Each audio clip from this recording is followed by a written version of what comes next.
Thank you for taking my question. I am wondering what this means about social distancing, what this means about your guidelines for schools and workplaces, and also what you think this mask change might mean for incentives, whether it will incentivize people to get vaccinated or for people who had been resistant, now they have no reason to get vaccinated. Dr. Walensky. Thank you, Tamara, for that question. I want to be clear that we follow the science here. While this may serve as an incentive for some people to get vaccinated, that is not the purpose. Our purpose here is, as a public health agency, to follow the science and to follow where we are with regard to the science and what is safe for individuals to do. Of course, this guidance is really just for individuals who are vaccinated and what they can do, safely do. We have work ahead of us in terms of updating our guidance with regard to all other settings, as you know, schools and camps, and that will be the work that we have ahead of us. Next question. Cheyenne Haslett, ABC. Hi, thanks for taking my question. You mentioned the science, and we know it's been about 16 days since the CDC last updated its guidance on masks. We also saw heavy criticism in the last week for moving too slow. Has the science really changed in 16 days, or is this a response to public criticism? Thank you for that question. So several things have happened in the last 2 weeks. In the last 2 weeks, the cases in this country have dropped by 1/3. In the last 2 weeks, we've had increasing available vaccine, and we now have available and eligible people between the ages of 12 and 15. And we have had a coalescence of more science that has emerged just in the last week. That science has been in 3 areas. One is the effectiveness of the vaccines in general in real-world populations. One is the effectiveness against, against variants, which was just published last week. And then the effectiveness in preventing transmissibility. Great. Someone get some water. Okay, next question. Caitlin Collins, CNN. Thanks so much. My question is for you, Dr. Walensky. You said regardless of gathering size and even if indoors, you don't have to wear a mask. I noticed that you did not list exceptions beyond healthcare providers, I believe. So does this mean vaccinated people can take their mask off on an airplane? So right now, thank you for that question, Caitlin. Right now, we still have the requirement to wear masks when you travel on buses, trains, and other forms of public transportation. And we are, as well as airports and stations. CDC, as I mentioned, is going to continue to update our guidance as policy and the science emerges. Right now, for travel, we are asking people to continue to wear their masks. Next question. Let's go to Mona Austin at the Urban Radio Report. Thanks so much for taking my question. I'm wondering if you've given any thought to extra measures to help African American parents and perhaps embedded fear over getting their children now vaccinated, since there was such hesitation in the African American community throughout the pandemic. Dr. Walensky, you want to start with that? Yeah, thank you for that question. We recognize that we have had to do extra outreach in many different kinds of communities, the trusted messenger campaigns that we are doing, having vaccine available in local pharmacies, having vaccine available in local pediatricians. And with now the availability of vaccine for 12 to 15-year-olds, we are absolutely conducting that extra outreach, not only for parents to want the vaccine themselves, but for parents to want to get their children vaccinated as well. Absolutely. Let me just add a couple of measures. First of all, while vaccines are great and they're having a massive impact, all questions that people have are reasonable, whether it's for themselves or their children. And as individual communities have very specific questions, that's why we've created the Health Equity Task Force, and that's why we've created a whole set of people in communities that can answer questions. The only thing that people should make sure they do is ask a trusted physician, ask clergy, ask a pharmacist, ask someone reliable and trustworthy about getting vaccinated. Don't go online to some social media site and get whatever you get. And that's the job that we're doing here, is to make sure those questions can get answered. Next question. Tom and Christopher, Mediaite. Hello. Yes, thank you for doing this. My question is for Dr. Fauci. I heard you say to Gail King, she said that people were looking at her funny for wearing a mask, even though she's vaccinated.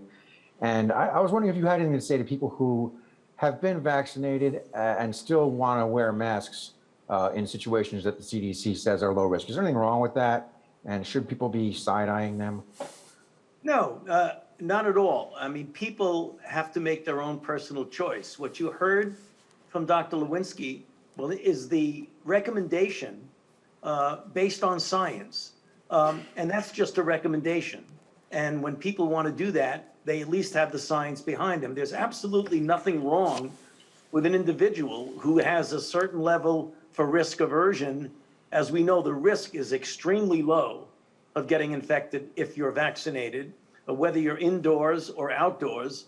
But there are those people who don't want to take that bit of a risk. And there's nothing wrong with that, and they shouldn't be criticized. Dr. Walensky, anything you want to add to that? And I just absolutely agree. People have to make these decisions based on their own comfort.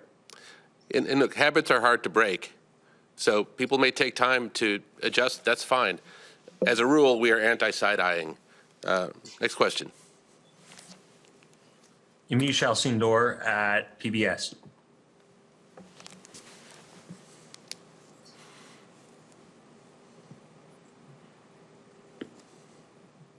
Hi, thanks so much for taking my question. I have a question on what this means for fully vaccinated people that are entering spaces where they don't know if the people that are around them are fully vaccinated, i.e. if you're going to a possible concert or a restaurant, is it okay to take off your mask even if you're surrounded by people who aren't vaccinated? And why keep masks as a requirement for people that are traveling if it's not in small or big gatherings? Yeah, thank you for that. So the science demonstrates that if you are fully vaccinated, you are protected. It is the people who are not fully vaccinated in those settings who might not be wearing a mask who are not protected. And it is those people that we are encouraging to get vaccinated and to wear a mask and to physically distance. So if you're vaccinated in those settings, you certainly could wear a mask if you wanted to, but we are saying in those settings, based on the science, that it is safe. We are going to be looking at all of our guidance and updating all of our guidance, including our travel guidance, and in the shortly as we do an overview now that we have this new guidance out there. Next question. Kristen Welker, NBC. Hi, thank you so much for taking the question. Can you talk about how this new guidance squares with the fact that you're still concerned about the variants that could be in this country and other countries? And can you speak to this report that there are 7 apparently New York Yankees members of the coaching and support staff that have tested positive for COVID-19 despite the fact that they were vaccinated with the J&J vaccine? Should people be concerned about that headline? What do we take away from that? Thank you. Thank you, Kristen. With regard to the variants, we are now sequencing about 30 to 35,000 samples a week. We have a really good window as to what variants are circulating here. About 7 to 10% of all virus we're now sequencing. And we now have data that shows not only in the lab, but in real populations, in cohorts, that our vaccines work against the variants that are circulating here. We will consistently be looking for new variants and we'll be testing for new variants. We have not found any yet that suggest that the vaccines do not work against them. With regard to the Yankees, we obviously need to learn more about that situation. My understanding is that 6 of the 7 infections were indeed asymptomatic infections, and we will look to more data from that report to understand what happened there. All of the real world data that we've seen that's been in the published literature, large studies in many different settings, have demonstrated that these vaccines are effective, have a high effectiveness against disease. Next question. Last question. Let's go to Zeke Miller at the AP. Thanks for doing this. I was hoping you might be able to outline what is the federal government's message to people who are not fully vaccinated right now. What should they be doing while their fully vaccinated peers and family members maybe taking off their masks, number one. And number two, what is the message to businesses, schools, others, anyone else in a setting where it's hard to determine who is and who is not fully vaccinated in terms of monitoring or response or bringing their patrons into compliance with CDC guidelines? Thank you. So my first message is if you are not fully vaccinated, you are not fully protected. And so you need to be continuing to wear your mask and practicing all of the mitigation strategies that we've been discussing before. And then, of course, importantly, get fully vaccinated. So text 438-829, find a vaccine near you, and get yourself fully vaccinated. So that's really the first message if you're not fully vaccinated. With regard to what businesses, communities, schools, we, of course, will be updating our guidance in many of these areas very shortly. But importantly, I think we really need to understand that this country is very heterogeneous. It's not uniform. And so these are going to have to be these decisions are going to have to be made at the local level. And I would encourage counties and localities to look at how much vaccine they have, how many people have been vaccinated, look at how many cases are in their area, and to make those decisions with that information in mind. Thank you all, and have a great day.